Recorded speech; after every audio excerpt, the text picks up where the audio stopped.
looking at it subjectively and objectively, I saw that it was too much of an unhealthy attachment I had to my son with him being 2 or 3. Because if you would look at my Facebook, all of the pictures were like nothing of me, but just my son, to where it's borderlining on idolizing.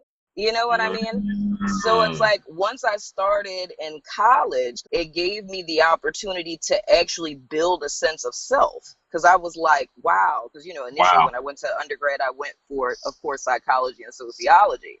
So when I saw I was excelling at that, it was like, oh my gosh, I actually have something to contribute to the world other than being a mother. And it was like, oh. And that's what helped, and that in accordance with therapy is what helped me build more of a healthy attachment. So now being a therapist and looking back, when I encounter mothers and families and fathers in these circumstances, I can see where things kind of go off kilter. And it's kind of like, I guess you would say like a surrogate in a mother's healing process. And kind of like how you said before, it can manifest two different ways. It's either going to be an anger where the mother's hatred for men or the father specifically will be taken out on the child, or it's going to be the mother like helicopter parenting the child. You want to have that middle road between those two extremes to where you are your own person, your child is their own person, and you know, you meet in the middle.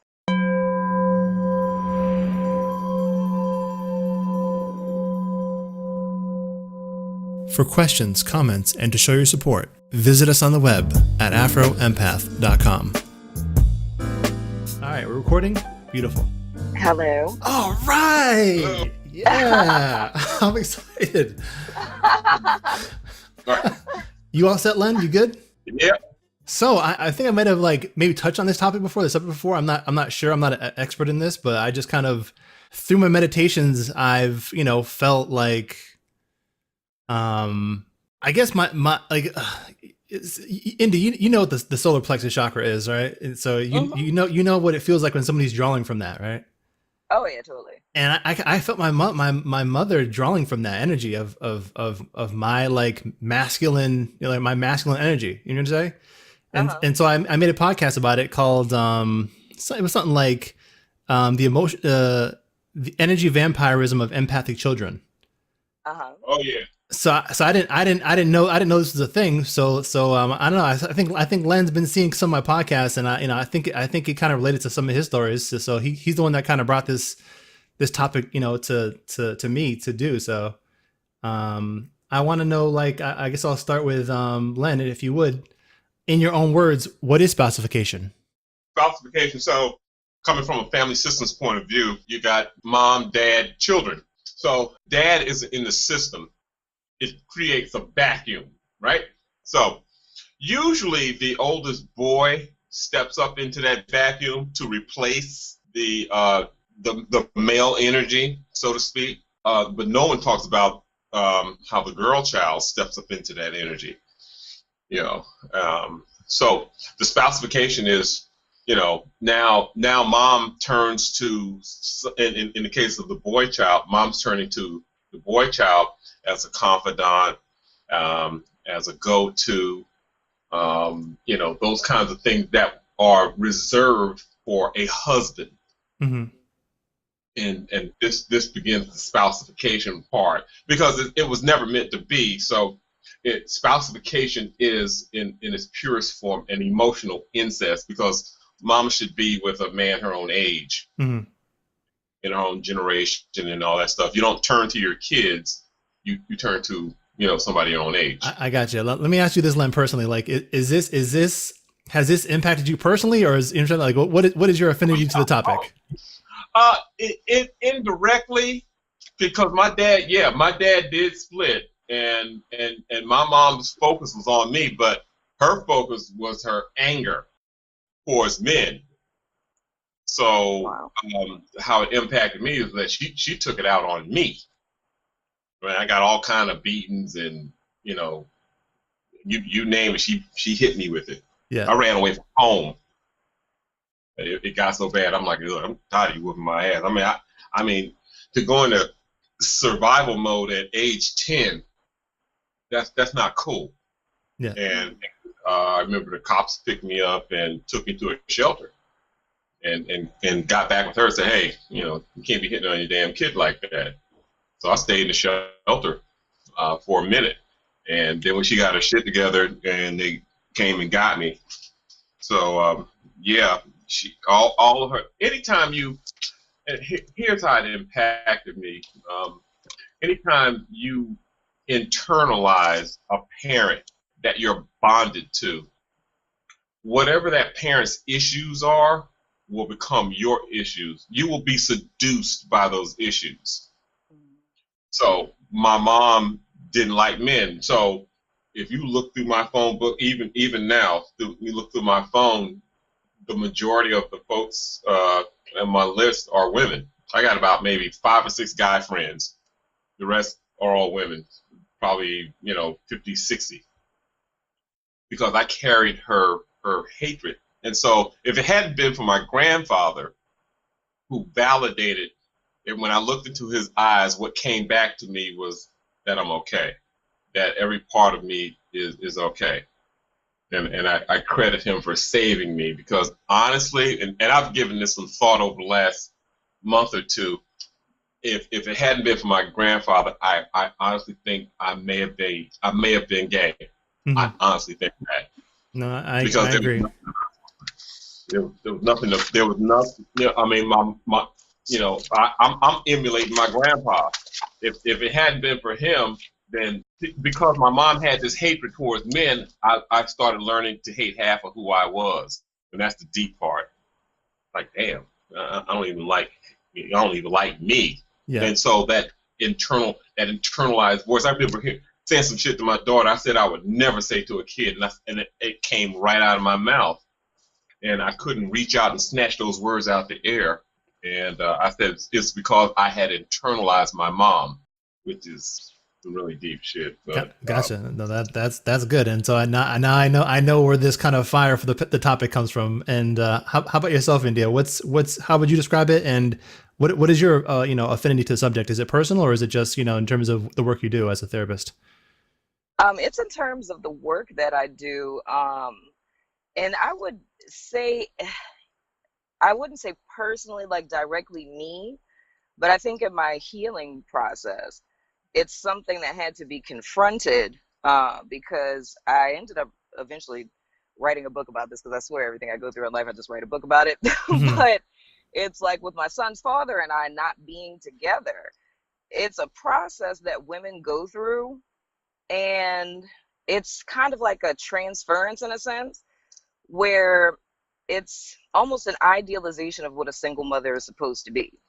And I think anyone who knows anyone who's a single mother could look on social media and see those posts of, my life, my world, my king, my everything, stuff like that, when they're posting pictures of their kids, right?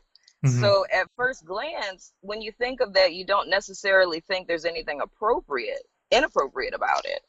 But it's just from my own experience throughout my process with my son when he was really small, like maybe 3 years old, how I had no identity apart from him.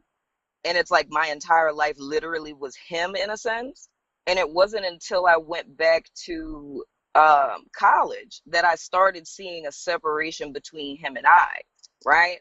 Mm-hmm. So when I put myself in therapy and I, just started working out childhood issues and things of the sort, it's like I looked at myself subjectively and objectively through my healing process, and I started to see how it was an unhealthy attachment, because it's almost putting, like, energetically to me, it's putting too much pressure on your kids to where you start like borderlining on helicopter parenting. You know what I mean? No. What is helicopter parenting? Please explain that, because all these terms, all these new terms. You got to help me out here. Like helicopter parenting, and this is me speaking from my perspective now. I look at it as a mother or a father that's inappropriately obsessed with their child and has too much of a vested interest in their child. And it sounds weird to say that, but meaning by vested interest in the sense of like everything you're doing every second of the day, like An example of this would be like when my son goes in the backyard to play with his friends. Like, I don't care whether they're playing tag or hide and seek, if they're playing military man. That's of no consequence to me what game they're actually playing. Just as long as I know they're in the yard, my eye is on them, and they're safe. That's all that matters, right? So that's like a healthy level of attachment and unattachment, right? Mm-hmm. But helicopter parenting would be, they're in the backyard, I'm in the backyard. I need to know what you're playing, what the rules are, right? I need to know how can I be involved. You know what I mean? So it's not really allowing your child to form their own identity or to make choices and make mistakes and things of the sort. Right. So when I started seeing that, because everything that I go through, I believe is for the benefit of people outside of myself as well. So looking at it subjectively and objectively, I saw that it was too much of an unhealthy attachment I had to my son with him being 2 or 3. Because if you would look at my Facebook/MySpace, because, you know, I'm old, but at the time, it's like all of the pictures were like nothing of me, but just my son. To where it's borderlining on idolizing. You know what I mean? So it's like once I started in college, because I went back later on, it gave me the opportunity to actually build a sense of self. Because I was like, wow. Because, you know, initially when I went to undergrad, I went for, of course, psychology and sociology. So when I saw I was excelling at that, it was like, oh my gosh, I actually have something to contribute to the world other than being a mother. And it was like, oh.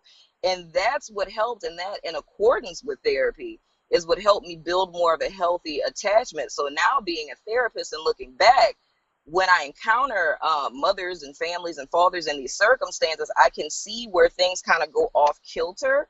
And it's kind of like, I guess you would say like a surrogate in a mother's healing process.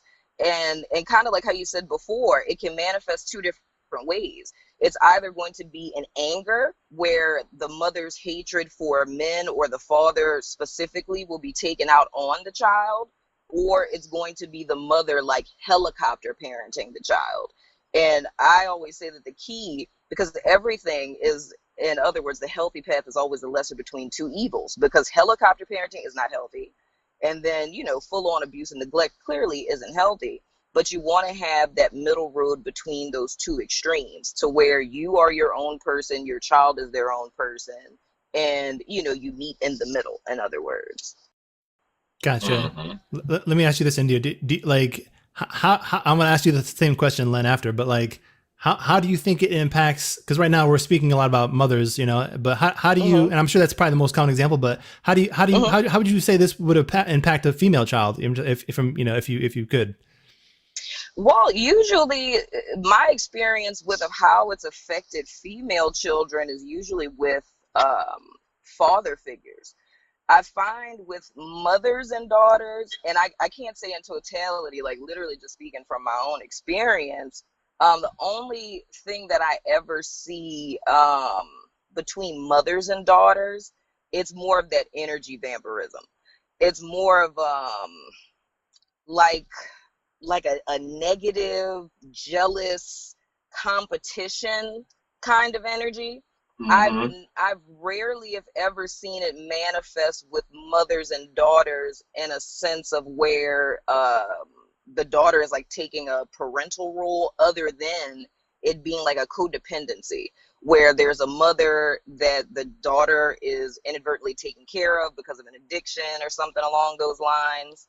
And the daughter ends up stepping up to like the mother, or if the mother's in abusive relationships and the daughter feels, you know, the responsibility to rescue her and so on and so forth. That's the only way I've really seen it manifested with same sex, like mom and daughters. But with fathers, it's manifested more as, you know, taking on the role of quote unquote wife, which would be like cooking dinner, rubbing shoulders, you know, being the listening ear, and then sometimes that's even in two-parent households, you know, where it'll be a daughter that'll step up into that role and kind of despise the mother, you know, or if the father abuses the mother, the daughter taking in on abusing the mother. And I've seen that happen with sons as well. So it can manifest a myriad of different ways, but it's a codependent relationship at the end of the day. Len, did you want to touch on that in terms of the, how it would impact the female child? Well, and this is just pure speculation, but I have some evidence. It's nevertheless compelling.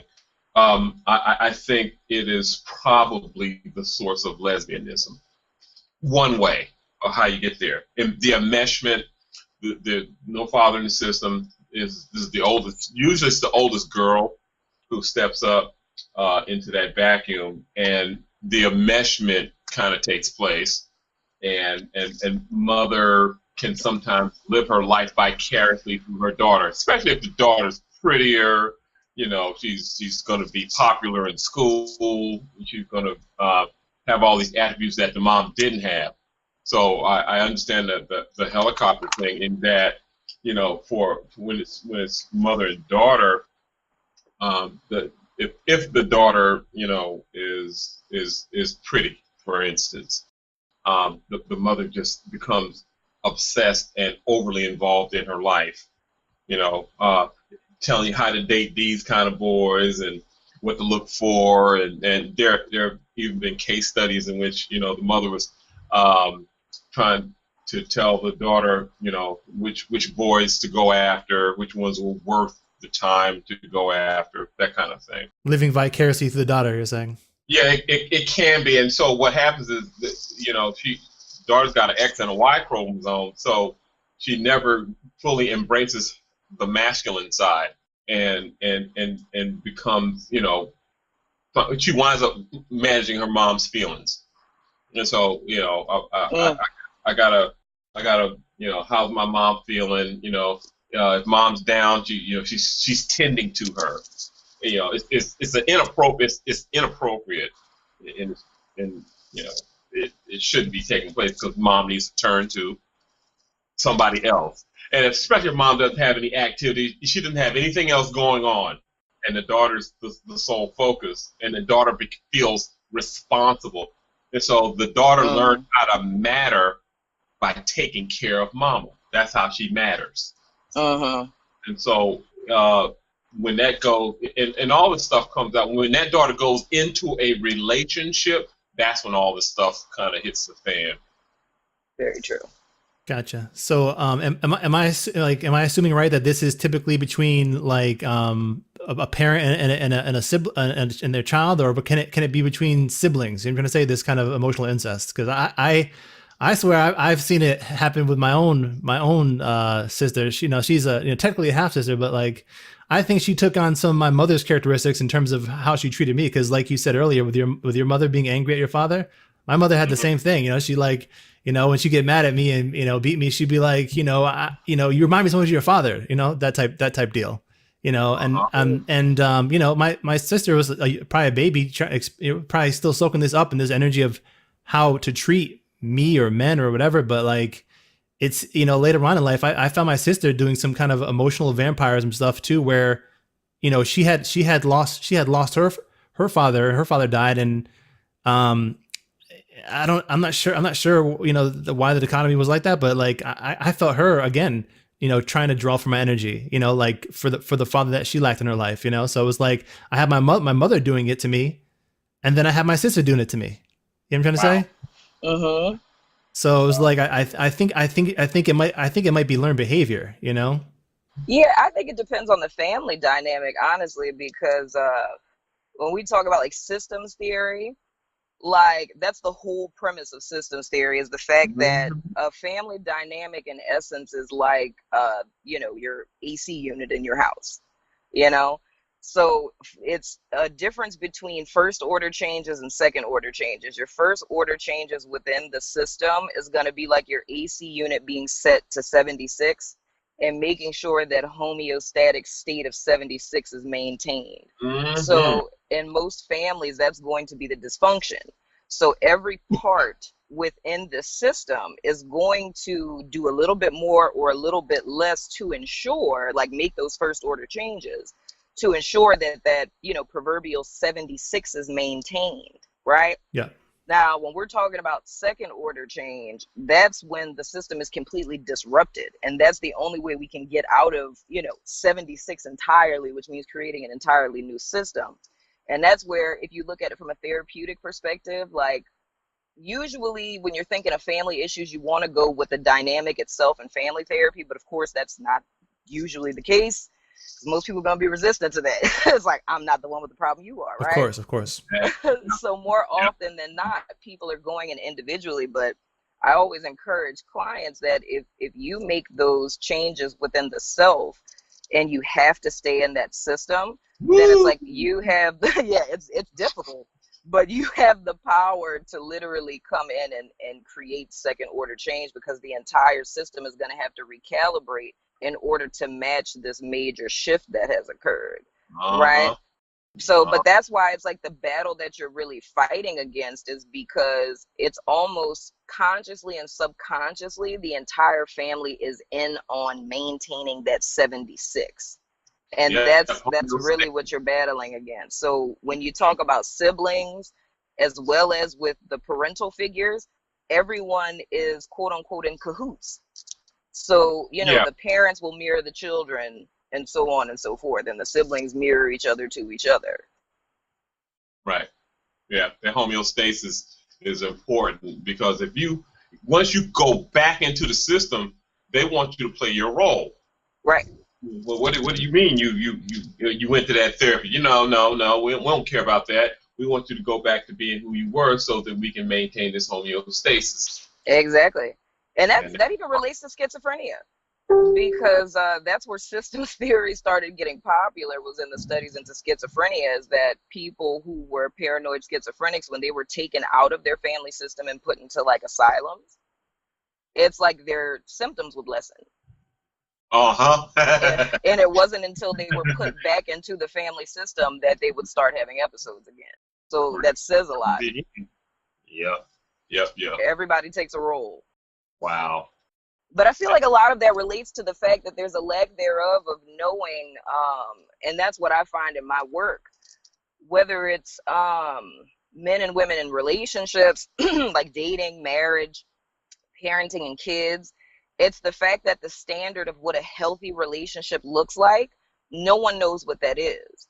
And it's a question that I'm always going to ask. It's like, well, what is your definition of a healthy relationship? But usually the responses that are given are very superficial. It's like a family that loves each other, a man that loves his woman and take care of home, and, you know, but there's never any in-depth beneath the surface, like understanding what are boundaries. What does codependency look like? You know, what are traits of narcissism? You know, because in the bigger scheme, that's really what we're looking at, is a battle between codependency and narcissistic traits, or someone who's borderlining on narcissism. And it's like not knowing what either of these things look like, and the fact that they're so closely interrelated. A lot of what we consider to be healthy love is actually manipulation, control, and codependency. A lot of those traits that we know, especially in movies. If you look at romantic comedies, it's like, I don't look at movies the same anymore, because I'm like, oh my gosh, that's so dysfunctional. Oh my God, that's so dysfunctional. Why is she attracted to that? Like, that's what I'm seeing when I'm looking at movies. But I feel that's really where it starts, is understanding what healthy actually is, so I can hold healthy up as a schematic to what it is I'm experiencing, to say whether or not it's in alignment or not. Gotcha. Let me ask you guys both this question. I'll start with Len. Do you think that like generational trauma experienced in the Black community has any impact on this spousification theory that you guys are talking about? Like, or do you think that, like, that it kind of it plays out the same for families across the board? Well, for me, the incident, if you were to look at it on a graph, it would look like a ski slope. It skyrocketed after, in my opinion, after the Civil Rights Act of 1964, and resources became fairly abundant. There was really no need for a man to be in the house, because now you can go out and get all the stuff that you get housing, food, AFDC, WIC, food stamps, you can Section 8 housing, you can get all that stuff. You didn't need a man. And so there was no use for the man. And so the family system got thrown off ever since then. And so what the statistics seem to suggest is that only 26% of black kids are growing up with a mommy and daddy in the house. And so the system being asymmetrical kind of throws things off balance, for everybody in the house. What do you think, India? My perception slightly differs, only just because this is it was a part of one of the case studies that I did in undergrad. And what I found was, because I was looking initially like at incarceration rates of African American males, going like all the way back to was it like the 1800s up until present, to see if there was any differentiation. And it ended up kind of standing out to me, looking at a myriad of different facets of like the Black family unit. And I initially, went with the ethos that the Black family dynamic started to break around, the public assistance, height and things of the sort. But what I found based on pathology is actually that the Black family unit pretty much was grafted to exist without the male. And if you bring that back to slavery, that would be why. Because if you think about, husbands and wives being together, having children, and husbands being sold, sons being sold, and women being forced to come together as mothers to raise the children in more of a communal aspect, it's more or less that self-preservation, or women linking together as a community to raise children was actually more normal than a typical nuclear family dynamic. Mm-hmm. So it's more or less for us that it would seem that it's almost from the very beginning we were groomed for things to be the way that they are now. Yeah. Because it's almost as if we're raised in opposition to each other, if that makes sense. No, I can see it. Yeah, where that comes into an issue of like transgenerational trauma is more or less that, and I always relate this back to the Du Bois and Booker T. Washington debate. It's literally when you're talking about survival mode, which is what we were in for most of the time, you don't really have time to consider things that would be quote unquote middle class problems, which is like depression, anxiety. Are we communicating healthy? What's your love language? Because you're more in a primitive survival state, right? Mm-hmm. So when times come to present day where in the Black community, mental health is now becoming more of a topic of conversation on popular shows, it's being talked about, like reality TV stars are going to therapy. You have, the guy that was in Black Panther who's saying that he went to therapy. So it's becoming more palatable in the community. So now it's a thing where this self-reflection process is like at center stage. And I think a lot of people I've encountered, it's kind of seeing just how much like transgenerational trauma has been groomed into what is considered to be normality for us. We don't tell other people our business, right? Or, you know what I'm saying? Like, you don't talk to nobody about what's going on inside this house type of deal. And that's the standard, like that's acceptable. So it's more or less a battle between how we've been culturally groomed, and that would include slavery as well. You know what I mean? Mm-hmm. All the way down into now that we're dealing with presently. So I would say like millennial generation is dealing with things that trace as far back as to dynamics that happened on plantations. Len? Mm-hmm.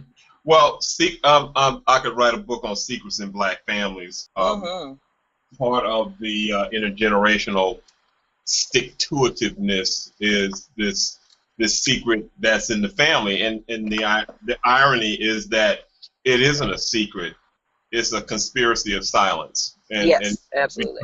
It's this you got that uncle that nobody talks about, or that grandpa that nobody talks about, and well, grandpa's a little special. We don't want to. He got a lot of money and a lot of land, so we're just gonna let him have his way. And so if he touches your booty, just ignore it, because he don't know what he's doing. Yeah, right.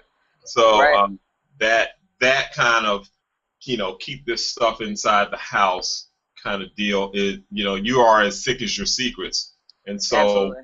what I think happens a lot of times, when we talk about, especially with regards to incest and molestation in the family that nobody talks about, that kind of trauma gets transmitted to the next generation until somebody, like myself, decides to end the intergenerational legacy of dysfunction and get the help that you need so that it doesn't go any further. So we're starting to come around to it a little bit more these days, but it's the secrets, and that's why we don't get no help. Because we got to keep this in the house, and we got to we're enmeshed, we're fused, all those kinds of concepts that keep us together until some kid goes outside of the system via social work, via acting a fool in school, or somebody's going to draw some attention to bring somebody from the outside into the family. Unfortunately, this kid's acting out because he's trying to get help for the family. Right. That's very true. But I don't think it's just indicative to us, though. No. I don't think it's just African Americans, like, because I work with all different races, and I find that in families where there's a similarity, well, there are some similarities, but with other races, it's like just their culture, like if you look at the Asian community, it's more of a collectivist approach to things. It's not individualistic. And I find that the dynamics with that are very difficult because, the family will be involved in an individual's therapeutic process, So for each, and then it's like I find with the Hispanic community as well, it has a lot to do with honor and disgracing the family, So it's like with the different cultures, I find like each culture has their own issues within based on culture. But I just think for us specifically, what do you mean like their own like taboos of why they don't go to therapy? You mean of why they don't go to therapy, what inhibits the therapeutic process, and what perpetuates that emotional incest or spousification within the family dynamic. So it's like what I find just looking overall, it's like there's hurdles in each ethnicity that perpetuates that dysfunction. Gotcha. Yep. Okay, last question. Let me start with Len. Culturally, like what could we do to counteract that? I think we're kind of doing it now, though, right? Yeah, I got a lot of when I was at a agency in St. Louis, and you can't tell. You look at my name, Leonard Sturtevant. You can't tell. You don't know what color I am. So until I walk in the room, and there's a black woman in there. She said, "I'm sure glad you're black," because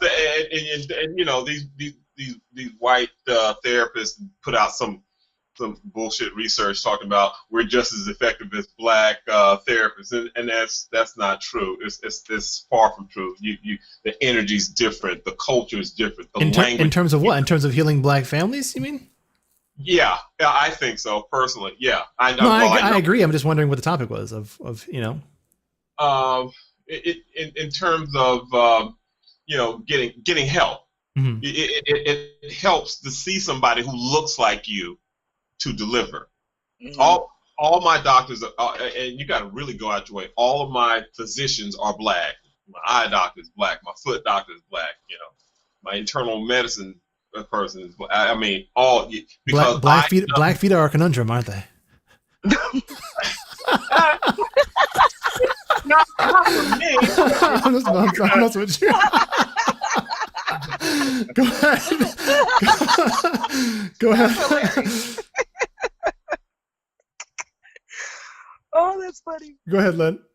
Yeah. So, I think once, because I love couples and I love having the whole family in the room. Yeah. So that we can get to the bottom of And once I get the whole family in the room, then I find out what the secret is. And it's a mind-blowing, earth-shattering, like, kind of, it's the one thing that I worry about, that secret's going to get out and somebody's going to get hurt. That's my fear. That is it haunts me, because when you find out that daddy touched the daughter and the mama didn't know about it, but the daughter kept it silent because she wanted to keep the family together. I know of a case. I know of a case like that. So that is it's pretty heavy, and the reason we don't come to therapy, because that kind of stuff, the potential for that to come out is real. Mm-hmm. And so most folks would just rather live with it than for it to come out. What about you, India, in terms of what do you think we can do in terms of a culture to kind of change some of this pathology that we have? Well, I think just like you said, it's like we're doing it now. It's talking about it, because I can agree with Lynn, because I think all of my clients I acquire, that's usually the first, well, it's two things that I get usually when I acquire a new client. The first thing is that they passed me several times on Psychology Today because I look too assimilated, is the first thing. They're like, I saw you like a bunch of times, and I was like, oh no, she looked too assimilated. Let me scroll past her. So that's always the first thing. Oh, God. Assimilated? Like what? Give me an example of what they would be thinking. Well, just they say like I look like Susie Sunshine in my Psychology Today picture. Oh, like culturally assimilated.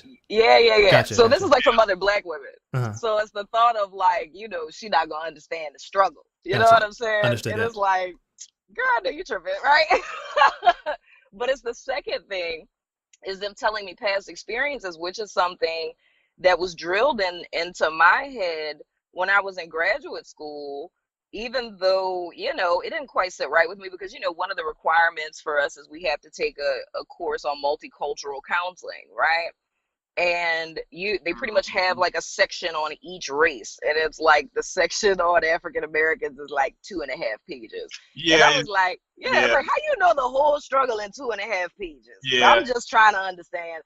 But it's the thought that like and that's something that I think like my board and everything prides itself on, is the fact that we are trained to be multicultural counselors. So I know so many aspects of every single culture, right? To where if they come in, I know, how Arabic families are typically set up, or how Chinese American families are typically set up.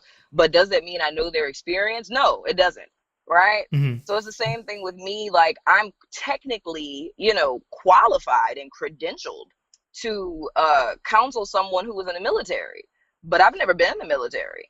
So do I know from personal experience? No. I specialize in trauma. Have I experienced trauma? Yes. So can I tell you from, a perspective of being a survivor of trauma, what it's like on one side to the other? Absolutely. Do I think that makes a person a better, therapist or not?